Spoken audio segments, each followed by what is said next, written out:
Kailangan ko lang itong ayusin para mapadala na sa Pilipinas kahit dahan-dahan lang, di ba? Kasi yung family ko, tanong ng tanong.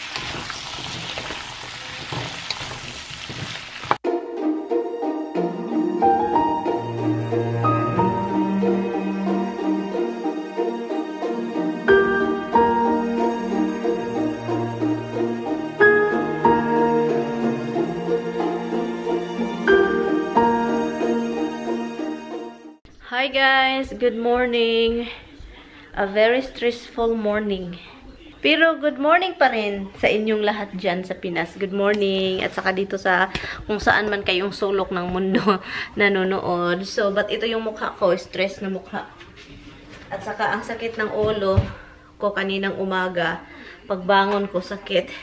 So, anyway, bago ko explain bakit meron akong bakit dito, is tumawag si Mister. Sabi pa niya, tumawag daw siya sa trabahuan na ayaw niya magtrabaho ngayon kasi hindi talaga siya makagalaw sa sakit ng katawan. Sabi ko, sabihin mo talaga na hindi ka papasok kasi hindi ka talaga makagalaw. So, kailangan mo ng karelyebo. So, ngayon, naghintay siya kung anong response, gano'n-gano'n. Sabi pa, wala daw makikitang karelyebo. So, ngayon, si Mister, kahit hindi makabangon, sobrang sakit ng katawan dahil nga, ganyan yan siya. Basta magka-flu, guys. Iwan ko ubo ng ubo. Tumawag siya ulit. Sabi pa niya, nasa sasakyan daw siya papuntang trabaho. So, ako naman, nagyaw-yaw. Sabi ko, kailangan mo na mag-stop ng trabaho dyan. Kung gusto mo talaga magtrabaho, wag dyan. Kasi, yung trabahong yan, walang konsensya ba? Yung parang walang konsensya, hindi nila gets na yung tao is may sakit. Wala. Gusto talaga nila magtrabaho pa rin siya. And then sabi si Tami, hindi naman makapag-hindi. Kasi ganyan yan siya. Basta trabaho. Kahit sabi ko, kahit mamatay ka na, magtrabaho ka pa rin. Kahit hindi ka na makagalaw. Ano next? Sabi ko sa kanya. So, ano ko guys, na ano yung na-stress ako, sabi ko, hindi ako kung anong gagawin ko. Wala akong alam kung gusto kong puntahan siya doon. Kasi ayaw niya pumunta dito kung wala siyang trabaho. Sumakit ulo ko, guys. As in, sumakit talaga yung ulo ko. Sakit pa yung ulo ko pagbangon. Mas lalong sumakit. Kasi sabi pa niya, pag hindi ako papasok, hindi ka pupunta dito. Kasi ayaw niya ako mahawa ba. Kasi kapag flu talaga, guys. Hawa-hawa man yan, guys. So, yun. Yun, nagtrabaho siya doon. Ako yung nagalit. Iwan ko na lang, guys, yung asawa ko, tigas ang ulo din. So, ngayon, sabi ko, hindi ko alam anong gagawin sa kakaisip. Kung anong mangyari sa kanya doon, ganun. So, sabi ko, pupunta na lang ako sa basement. Kaya meron ko dito, i-start ko na yung kamatis ko, guys, kasi hindi ko talaga alam kung anong gagawin ko. Wala akong magsabi ko, wala ka mang magawa. Alam mo naman, pag may flu ako, ganito ako, sabi ko. Alam ko, oo, hindi ka makagalaw. Kailangan mong tulungan mo kumuha ng mga tubig, tea, ganun-ganun. So, ngayon, nagtrabaho ka pa. Ilang days na yun, guys. Ilang days na. So, ngayon, ang gagawin ko po is, kuha ng tubig kasi hydroponic yung gagawin ko. Ilagay ko doon sa bucket sa baba. Yung hydroponic. And then yun, ilagay ko yung kamatis. Dwarf tomato man yun, guys. And then yung ibang kamatis is at lupa. Pero, so, yun yung gawin ko, guys, kasi hindi ko talaga alam. Parang hindi ako makafunction ng maayos sa kakaisip sa kanya kasi alam ko talaga kung magkasakit yun. Iba yung aura niya. Bukas wala siyang trabaho. Gusto kong uuwi siya dito. Kahit iwan ko, guys, ayaw niya akong katabi kapag may sakit siya. Sabi ko, paano ba yan? Pakasal-kasal ka sa akin and then hindi mo ako gustong tulungan kita kung meron kang problema o sakit, ganun. Kasi ayaw daw niya akong magkasakit din. Kung magkasakit kaming dalawa, anong mangyari daw? Sabi ko, so, sino mag-alaga sa'yo? So, useless lang pala ako. So, yun yung ini-stress ko sa buhay kasi matigas ang ulo. Kasi ako din, magpatigasan kami ng ulong dalawa. Yun yung problema sa amin. Kasi yung feeling na gusto ko siyang puntahan doon, hopefully, tignan natin bukas kung anong plano niya. Kung hindi talaga siya pupunta dito, ako talaga magpunta doon. Makita ninyo, guys. Ginamit ko na yung candle. Pumunta kami ng Walmart kahapon, ni Brenda, sa Walmart. So, bumili ako ng Yankee candle. Ang bango, guys. Nilagay ko siya dito sa candle holder. Kahit sobrang laki ng candle na nakuha ko. Nilagay ko pa rin siya. Pero ang bango, guys. Ano yun? Yankee candle kasi siya. Twilight, Twinkling Lights. Yun yung pangalan ng candle na yan. And then, yun lang, guys, yung balita ko in the morning. And then, babalikan ko kayo mamaya.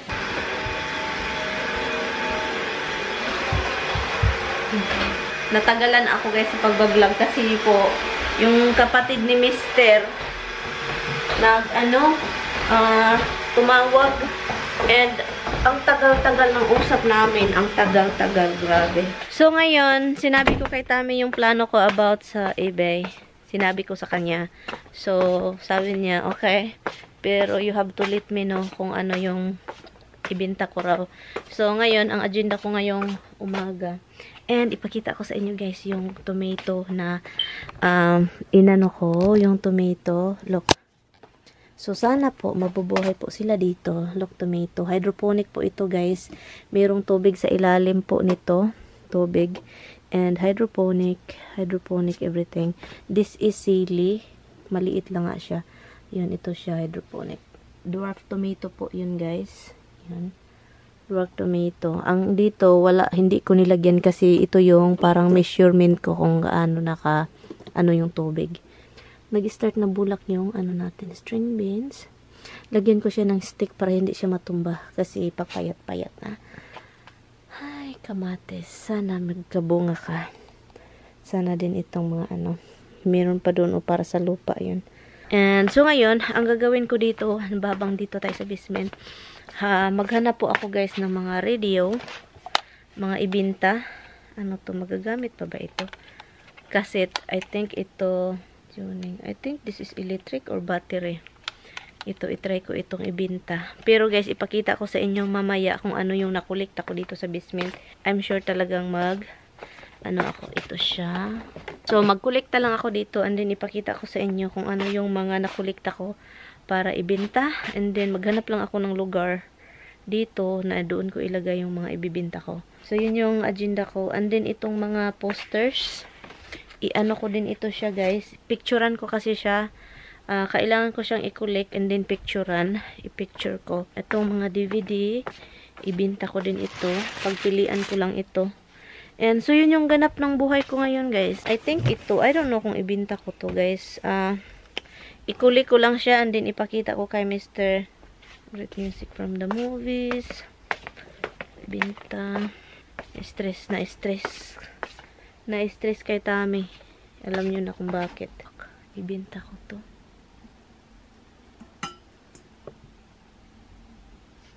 Magkano kaya to?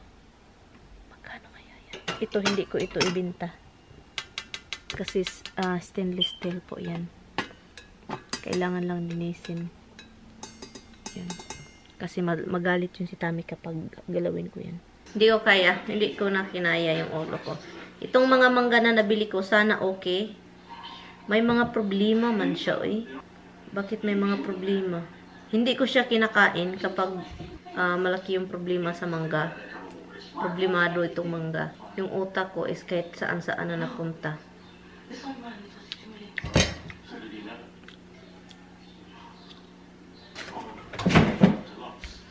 May mga problema. Iwan ko kung bakit man ito. Problemado. Galing ako sa baba. Alo, eh. Look, ang pangit, oh.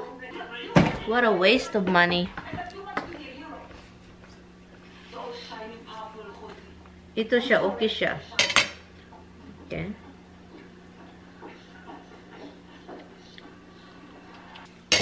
May mga itim-itim ba? Kainin ko na siya habang di pa masyadong hinog. Paminsan, makakuha ako ng sobrang ganda. Paminsan talaga may something, ganun. Ito yung mga problema sa mga mangga. Diba, dapat sira na ito ngayon kasi ilang days na. Hindi pa nasisira, diba? Yung parang okay pa sa labas tignan, pero pangit na sa loob. Injected kasi ito. Mga prutas. Kaya, kayong nasa Pilipinas na nakakuha ng mga organic na mga prutas, magpasalamat talaga kayo. Kasi yung mga kinakain dyan, lalo na kapag nag-garden kayo, Organic. Yung talagang alam mo na, walang nilagay. Dito, lahat ng kinakain namin dito, kung hindi mo siya pananim, may nakahalo na yan. Nakahalong biro. In-injectionan or nilagay sa chemical. May mga chemical nilagay ba? Kami dito, palay ako. Kung sa Pilipinas pa ako, iba, I think iba yung pakiramdam ko dun. Dito, parang ano na, parang ang bilis kong tumanda. Yung utak ko, yung katawan ko, nakalimutin na ako, ganun. Madali lang yung ulo ko, sobrang sakit. Hindi ko alam. Ang lahat ng binibili mo is hindi mo alam mo anong mga klaseng chemical nilagay, di ba? Kasi lahat talaga may nilagay. Meron ako nakitang mga books na mga Victor Hugo, na mga libro, kaibiyanan, mga vintage. So ngayon, tinitignan ko siya, may mga presyo talaga. Nakita ko na yun noon. May ano siya. So, yun yung gagawin ko talaga, guys. Ipakita ko kay Tammy yung mga gusto kong ibenta, and then pag-aralan ko na next kung ano yung gagawin ko. Kasi ang dami, guys. Meron pang mga books doon sa ano, may mga Shakespeare's, the comedies, mga ganun, ang dami. Mga libro, minalang makakuha tayo ng ano nito, pera. Magkapira tayo kasi ang hirap mo lang pera, guys. Sakit ng mata ko. Mag-dumpster dive sana ako ngayon, guys. Kaso sabi ko, wag na lang. Bukas na kung may time bukas. Let's see kung anong ganap bukas. Kasi hindi ko alam. Mag-pack tayo ng mga padala sa Pinas para may padala na natin. Yapon. Yun. Ito yung box. Bagong box po ito. Sa Filipino store ko po kinuha ito. And doon sa Food Bites. So, ngayon, hanap lang ako ng, tika muna guys ha. Start na ako mag-pack. Pasensya na guys, nakapangbahay pa rin tayo. Okay, ano ba to? Large ba to? Same size lang ng cargo, no? So, alin ba yung una? Kailangan ko lang itong ayusin para mapadala na sa Pilipinas kahit dahan-dahan lang, di ba? Kasi yung family ko, tanong ng tanong. Napadala na. So, yun. Aray. Muntik na ako masamad. Pagka-careless talaga yun, whisper. Careless whisper. Aray, ginoo ko. Ay, hindi ako marunong nito, guys. Ito, hindi ako marunong nito. Pero kailangan ko tong i-doubly. Madali ra akong masugatan, lalo na kapag maginaw yung panahon. Ginoo ko. Yung kamay ko is very sensitive. Sobrang dry. Ayusin ko lang ito. Kailangan ko itong talang i-pack yung puwet. Pack ng maayos.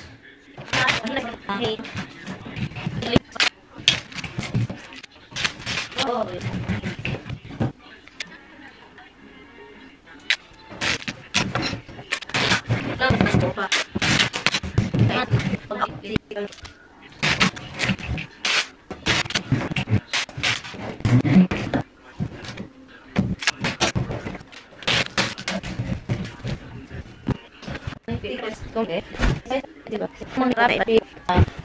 Hadala ko to. Lagyan ko ng pangalan, pero hindi na ako nalagyan ng pangalan kasi kung sino lang magkasya doon sa kanila. Hindi na kasi ito mga, hindi ko ito na nga nasusuot guys, ng mga shirt na to. Hindi ko nasusuot. Yan. Mga binibili ko, akala ko kasi, ay kasya pala to. Kasya pala to sa akin ito, kasya to. So okay lang to. So after that, ano to ako isa. And then pagkatapos niyan, ito na silang mabibigat. Like it yan, ganyan. Tika muna ha.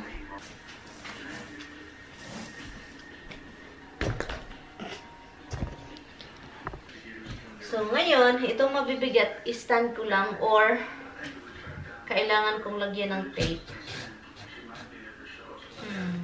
You know what? Dito ito sa kaldero. Look, tingnan nyo to guys. Yung kaldero na ano, nakuha natin. Ganyan lang yung nilagay ko. Look. Yun lang. Ganon. Ganon. Yung mga ganon para hindi siya maano ba. At saka ito, itong galing sa basurahan, hindi ko na siya labhan. Diretso na ito doon kasi nilagay naman nila diretso sa box, 'di ba, yung pagkuha ko. So yun siya. Hindi naman mabaho. Hindi siya mabaho. So yun. Ito yung cellphone na sabihanan ko, ipadala ko sa sister ko. Kailangan ko lang ito ng at saka ito, may pangalan na ito, Ulonglong. At Langlang, Inday. Bakit ang dalawang lang? Lunglong, bakit dalawang lunglong? Dami kasi akong kapatid. Kapatid. Sapatos. Ito mga chocolates. Ito, padala natin ito. Meron dito, marami pa dito. Kaso,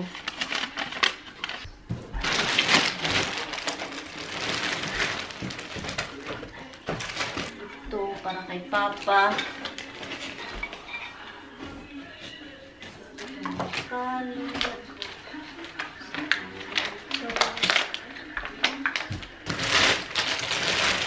Itong mga damit, separate.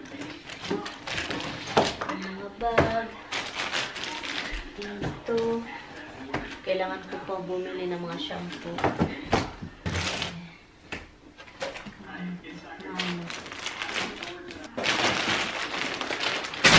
Dami kong damit. Okay, so yun. Itong cellphone. Mapuno man ito guys kasi marami pa ako sa garahian at saka sa taas meron pa. Kailangan ko lang siyang dalhin sa baba yung mga ibang damit ko kasi ang dami kong damit guys kasi tumaba ako, 'di ba? Hindi ang dami kong damit na noong maliit pa ako.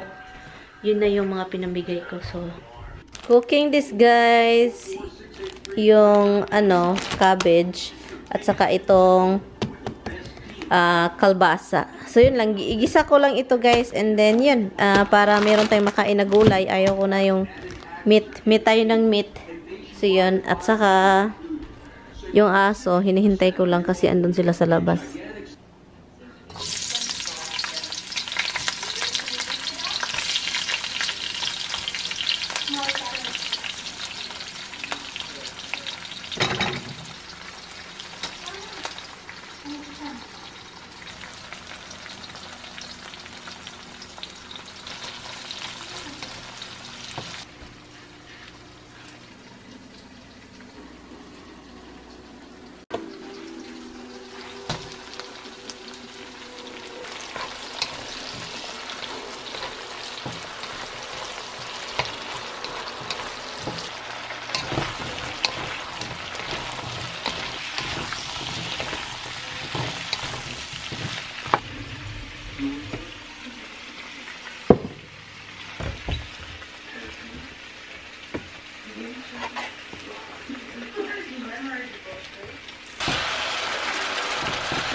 Hi guys, i-try na natin itong sarap. Yun guys, masarap siya guys. Wala masyadong ilaw dito guys kasi alam nyo naman kapag gabi. Sarap. Sarap ng kalbasa. Isa. Sarap. Masarap yung kalbasa talaga ganitong luto. Yung talagang lutong-luto ba? Hindi yung half-cook. Pangit yung kalbasa half-cook. Ano guys? I-end ko na itong vlog. Thank you guys. Nanonood lang din ako ng Amazon Prime.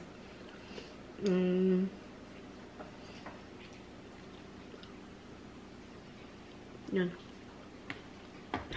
Merry Christmas to you.